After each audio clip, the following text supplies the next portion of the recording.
Morning, কেমন আছো সবাই? আশা করছি তোমরা সবাই খুব ভালো আছো। বেশি জোরে কথা বলতে পারবো না, কারণ পাশেই মা, ভাই, বাবা সবাই ঘুমোচ্ছে। তো এখন রেডি হয়ে গেছি, উঠেছি অনেক আগেই, 4টে 4:30টার সময় উঠেছি। তো এখন পুরো রেডি হয়ে গেছি, এখন 4:45, সরি 4:45 বাজে। তো যাচ্ছি এখন ঘাটে।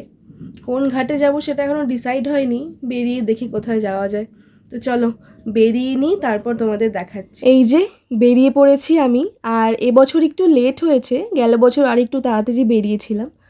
তো দেখো রাস্তায় আশেপাশে সবাই বেরিয়ে পড়েছে ঘাটের উদ্দেশ্যে।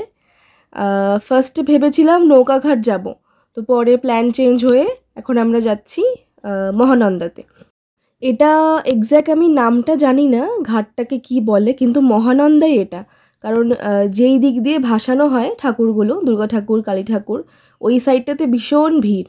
তো আমরা কি করেছি, ওই প্রধাননগর দিয়ে ঘুরে, মানে ওইটাতে একটাই ঘাট, ওই পাশে মহানন্দার, আর এই পাশে প্রধাননগর দিয়ে যেতে হয়। তো আমরা এই দিকটাতে এসছিলাম, আর সুদীপ্তাদিরও বাড়ি কাছে, আমার সুবিধা হতো, কারণ এত ভোরবেলা বেরিয়েছি আর বাড়ি থেকে অনেকটাই দূর, এজন্য এখানেই এসছি। সুদীপ্তাদিও ছিল, গেল বছরও এখানেই এসছিলাম, কিন্তু সুদীপ্তাদিকে আর ফোন করা হয়নি। তো এত সুন্দর সাজিয়েছে সবগুলো, প্রত্যেকটা ঘাটই দেখার মতো, মানে এত সুন্দর লাগছিল। কোনো ঘাটের সামনে সুন্দর লাইট দিয়ে সাজিয়েছে, কোনো ঘাটের সামনে ফোয়ারা ছিল, মানে জাস্ট দারুণ, কিছু বলার নেই।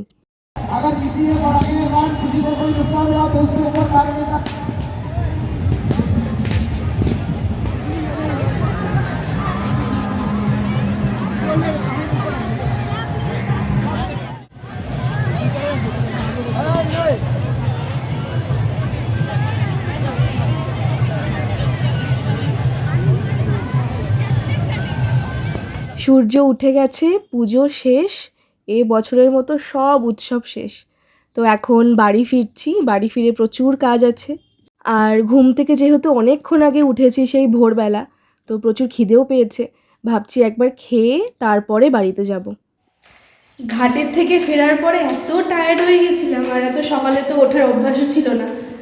তো তারপর বাড়ি গিয়ে একটু ঘুমিয়েছিলাম। তারপর ওই যা হয় পুজোর পর সব জামা কাপড় এলোমেলো, আরও যা যা সাজার জিনিস এইসব গুছালাম, গুছিয়ে ঘরেই প্রচুর কাজ ছিল। দাঁড়াও লাইটটা জ্বালিয়ে নিই। তো ওই সব কাজগুলো করতে করতে সন্ধ্যা হয়ে গেল, এখন চলে আসছি পড়াতে। আজকে তো বুধবার, তো 9টা অবধি পড়ানো আছে, 3টে ব্যাচ আছে পরপর। পড়িয়ে ভাবছি একটু কফি খেতে যাব, এখনও শিওর না যাব কি যাব না, বাট ভেবেছি যাওয়ার ইচ্ছে আছে। তো পড়িয়ে নিই, তারপর দেখছি যাওয়া হয় কি না। শেষ হলো আজকের মতো সব টিউশন, এখন 9টা 15 বাজে। তো 9টার সময় ছুটি হয়েছে, সবার যেতে যেতে মনে করো 9টা 15 20 হয়েই যায়। তো এরপর যাবো, এখন একটু গল্প টল্প করবো 10-15 মিনিট, তারপর বাড়ি চলে যাবো। Good morning. কালকে আর ব্লগটা এন্ডই করা হয়নি, এতটা টায়ার্ড ছিলাম, তো ফটাফট বাড়ি চলে গিয়েছিলাম। তো এখন সকাল থেকে একটু একটু বৃষ্টি আছে, আর বেশ ঠান্ডা ঠান্ডা ওয়েদার। বৃষ্টির আওয়াজও শুনতে পাচ্ছ তোমরা, হয়তো জাস্ট ইগনোর করো আওয়াজটা। তো যেটা বলছিলাম যে কালকে আর ব্লগটা এন্ডই করা হয়নি, ভীষণ টায়ার্ড ছিলাম, এর জন্য সকাল সকাল উঠেছি, উঠে বিছানা গুছিয়ে তারপর যাব ব্রাশ করতে। তো ব্রাশ করে আসি, তারপর খেয়ে বেরোবো। বিছানা গুছিয়ে ঝটপট যাব রান্নাঘরে চা বানাতে, যেহেতু ঠান্ডা ঠান্ডা ওয়েদার, বৃষ্টিও হচ্ছে, তো চা না হলে তো চলবেই না। তার মধ্যে আজকে বিকেলে টিউশন আছে, এবার আমি ভাবছি এই বৃষ্টির মধ্যে টিউশন যাব কিভাবে, কারণ বৃষ্টি তো মানে একটু একটু যে হচ্ছে সেরম না, কিন্তু ভীষণ জোরে হচ্ছে। তো দেখি সন্ধে আসুক, তারপর দেখা যাবে।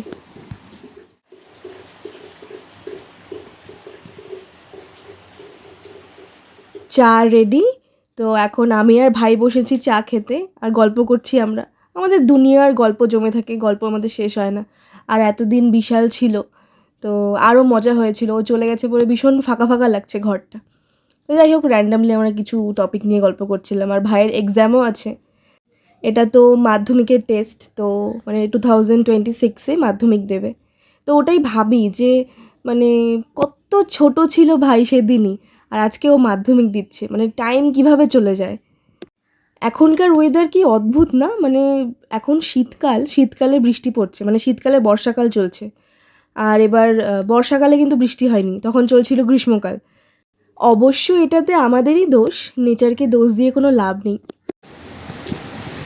এখন বাজে দুপুর 12টা, মানে আধা বেলা চলে গেছে, তাও কন্টিনিউ বৃষ্টি হয়েই যাচ্ছে। এটা মনে হয় সারাদিন চলতে থাকবে। তো যাই হোক, এখানে আজকে মা শুটকি মাছ করছে, আরও রান্না আছে, তো এটা বসিয়ে দিয়ে গেছে। তা আমাকে বললো একটু দেখি যাতে পোড়া না লেগে যায়।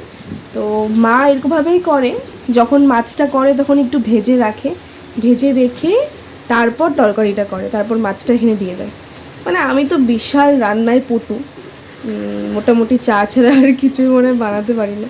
যাই হোক, এটা কোনো গর্বের বিষয় না, এটা ভীষণই বাজে, শিখতে হবে। মানে পারি, যতটুকু পারি, ওই কাজ চলে যাবে, মানে আমি খেতে পারবো হয়তো। তো মা আমাকে বললো যে এটা একটু দেখি যাতে পোড়া না লেগে যায়, তো এটাই করছি এখন এখানে দাঁড়িয়ে দাঁড়িয়ে।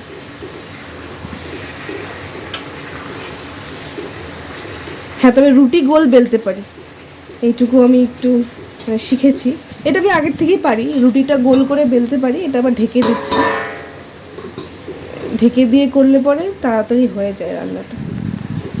তো যাই হোক, আঁচটা এখানে কমানো আছে। হ্যাঁ, তো যেটা বলছিলাম যে রুটি গোল বেলতে পারি, কিন্তু মাখাটা মানে ভীষণ শক্ত হয়ে যায় আমার।